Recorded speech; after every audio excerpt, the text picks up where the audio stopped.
नाशिक पालकमंत्री पदासाठी भाजपचा आग्रही पालकमंत्री पदाबाबत बावनकुळे आणि महाजनांमध्ये चर्चा। फडणवीस, एकनाथ शिंदे आणि अजित पवारांशी स्वतः बोलणार, सूत्रांची माहिती।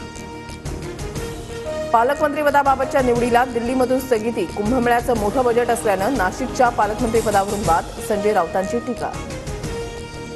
अब्दुल सत्तार उपमुख्यमंत्री शिंदेंना भेटून संजय शिरसाटांची तक्रार करणार। शिरसाटांकडून नाहक बदनामी सुरू असल्याचा सत्तारांचा दावा।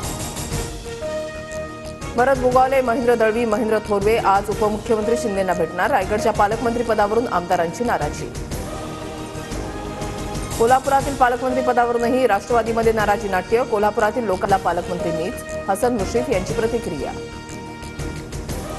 सध्याच्या परिस्थितीमध्ये भेटीसाठी न येण्याची संतोष देशमुखांच्या कुटुंबानं विनंती केली। माझ्या जाण्याआधी तिथे न्याय गेला पाहिजे, पंकजा मुंडेंची प्रतिक्रिया।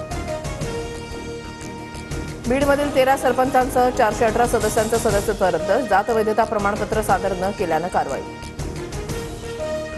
सैफवरील हल्ल्याचं पोलिसांकडून सीन रिक्रिएशन। सैफच्या घराचं मागील दार उघडं असल्यानं घुसल्याचा आरोपीचा दावा, तर डिस्चार्जनंतर सैफ दुसऱ्या घरी राहण्याची शक्यता। अक्षय शिंदे एन्काउंटरसारख्या घटना न घडण्यासाठी आरोपीला दुसरीकडे नेताना डॅश कॅमेऱ्याद्वारे व्हिडिओ रेकॉर्डिंग करा। न्यायदंडाधिकाऱ्यांच्या पोलीस प्रशासनाला सूचना।